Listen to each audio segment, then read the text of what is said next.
차가운 새벽 공기가 두바이 금시장의 좁은 골목 사이로 스며들고 있습니다. 평소라면 한산할 이 시각에 수십 명의 상인들이 저마다 휴대전화기를 들여다보며 숨을 죽이고 있습니다. 화면 속 숫자가 5천이라는 5자리를 찍는 순간 누군가의 입에서 탄성이 터져 나옵니다. 그 탄성은 순식간에 시장 전체로 퍼져나갔고 몇몇 노련한 상인들의 눈가에는 이슬이 맺혔습니다. 그들은 이 순간을 평생 잊지 못할 것입니다. 2026년 1월 20일 국제 금현물 가격이 온스당 5,019달러 85센트를 기록하며 인류 역사상 처음으로 5,000달러라는 벽을 허물어버린 것입니다. 이 숫자가 어떤 의미인지 감이 잘 오지 않으실 수도 있습니다. 불과 3개월 전인 지난해 10월 금값은 4,000달러 선을 막 돌파했습니다. 90일 만에 1,000달러가 더 올랐다는 뜻입니다. 지난해 한 해 동안만 금값은 64% 상승했는데 이것은 1979년 이후 46년 만에 최대 연간 상승률입니다. 그리고 올해 들어서는 또다시 18%가 뛰었습니다. 세상에서 가장 오래된 자산이 마치 젊은 기술주처럼 미친 듯이 달리고 있는 것입니다. 종로 귀금속 거리의 풍경도 완전히 달라졌습니다. 한때 결혼 예물을 고르러 오는 젊은 연인들로 북적이던 이곳이 이제는 투자 상담을 받으려는 중년층으로 가득 찼습니다. 한기 금속 상점.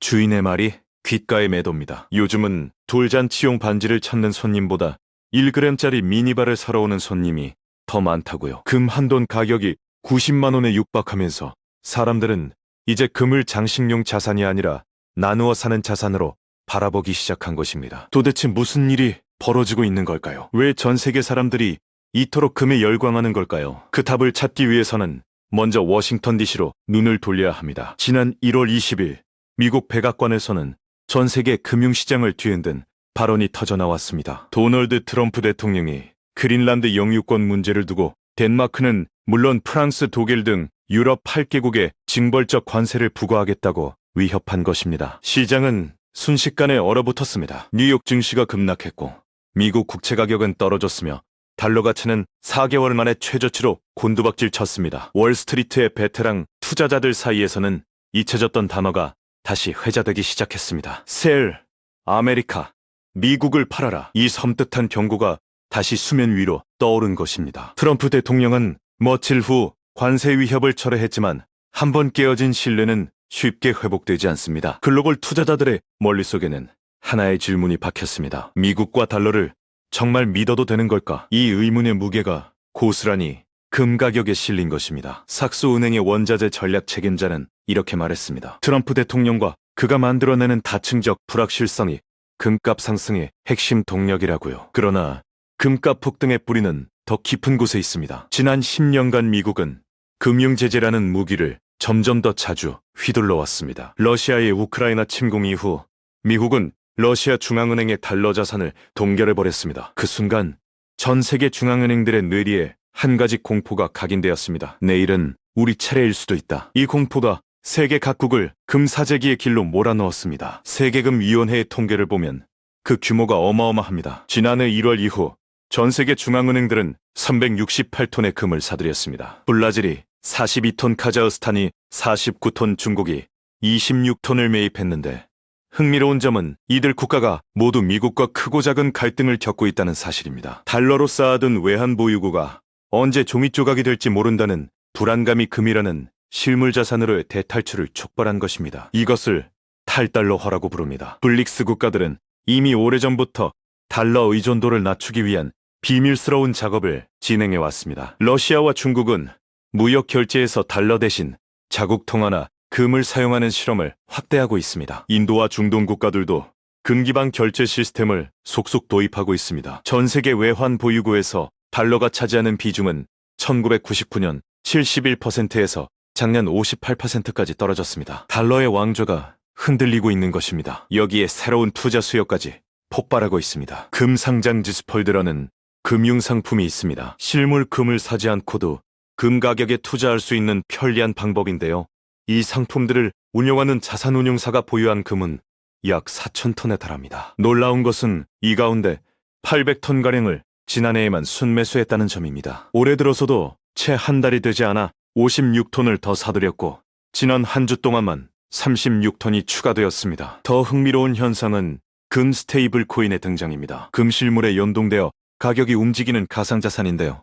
대표적인 상품인 테더골드의 시가총액은 지난해 말 18억 달러에서 불과 한 달 사이에 22억 달러로 22%나 불어났습니다. 예전에는 금을 사려면 귀금속 상점에 가야 했지만 이제는 휴대전화 화면 몇 번 터치로 금에 투자할 수 있는 시대가 된 것입니다. 이 편의성이 전 세계적인 금 투자 열풍에 불을 지피고 있습니다. 대한민국에서 벌어지고 있는 일들을 보면 이 열기가 얼마나 뜨거운지 실감할 수 있습니다. KB국민은행, 신한은행, 우리은행의 골드뱅킹 잔액은 이달 23일 기준 총 2조 1,728억 원으로 집계되었습니다. 작년 같은 시기 8,137억 원에서 1조 3천억 원 이상 늘어난 수치입니다. 주식시장과 가상자산 시장의 변동성이 커지자 대기성 자금이 금 통장으로 이동한 것입니다. 골드바 판매량은 더욱 폭발적입니다. 5대 시중은행이 지난해 판매한 골드바 규모는 약 6,900억 원으로 전년 1,654억 원의 4배가 넘습니다. 올해 들어서는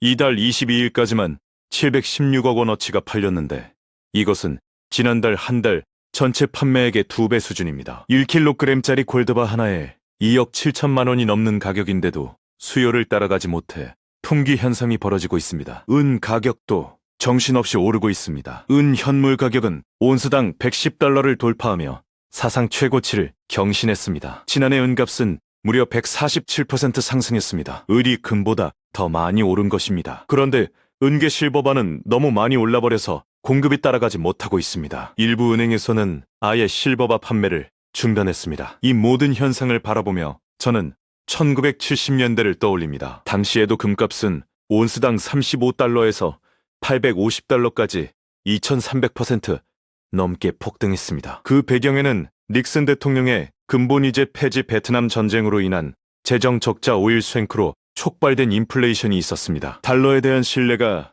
흔들릴 때마다 금은 빛을 발했습니다. 2008년 글로벌 금융위기 때도 마찬가지였습니다. 리먼 버라더스가 파산하고 세계 경제가 심연으로 빠져들던 그때 금값은 온스당 720달러에서 2011년 1825달러까지 152% 상승했습니다. 각국 정부가 돈을 찍어내고 또 찍어내는 양적 완화 정책을 펼치자 종이 화폐에 대한 불신이 금으로 향한 것입니다. 그런데 지금 벌어지고 있는 일은 과거와 차원이 다릅니다. 단순히 불확실성 때문에 금을 찾는 것이 아니라 기축통화로서 달러의 지위 자체에 대한 근본적인 의문이 제기되고 있기 때문입니다. 미국의 국가부채는 34조 달러를 넘어섰습니다. 매년 이자로만 수천억 달러를 지출해야 하는 상황입니다. 여기에 트럼프 대통령의 예측 불가능한 정책들이 더해지면서 달러에 대한 신뢰는 조금씩 그러나 확실하게 무너지고 있습니다. 골드만삭스는 최근 2026년 말 금 가격 전망치를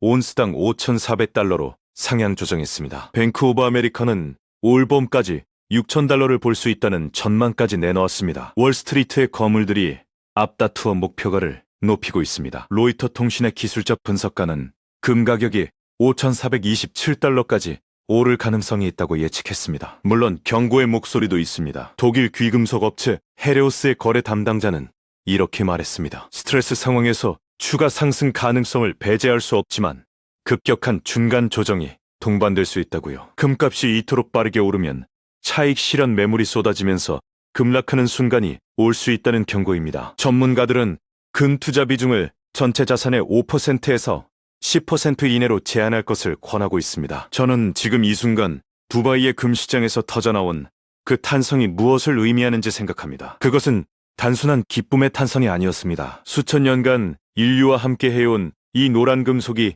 다시 한번 세상의 중심으로 돌아오고 있다는 신호입니다. 종이 화폐에 대한 불신 강대국 간의 갈등 예측할 수 없는 미래에 대한 두려움, 이 모든 것이 금이라는 단 하나의 자산으로 수렴하고 있습니다. 서울 종로 귀금속 거리에 한 상점 진열장 앞에 서 있는 젊은 직장인의 모습이 떠오릅니다. 그는 태어나서 처음으로 금을 삽니다. 한 돈도 아니고 1g짜리 작은 금 조각입니다. 그의 손에 들린 그 작은 금빛 조각에는 이 시대의 불안과 희망이 동시에 담겨 있습니다. 화면 속 숫자가 5,000달러를 넘어 5,110달러까지 치솟는 것을 보며 그는 생각합니다. 계속 오르기만 하는 게 진짜 있었네요. 하지만 정말 중요한 질문은 따로 있습니다. 금값이 오르는 것이 좋은 일일까요? 금값 상승은 본질적으로 세상이 불안하다는 신호입니다. 달러가 흔들리고 국제 질서가 요동치고 내일을 예측할 수 없을 때 사람들은 금을 찾습니다. 인류가 5천년 전 처음 금을 화폐로 사용한 이후로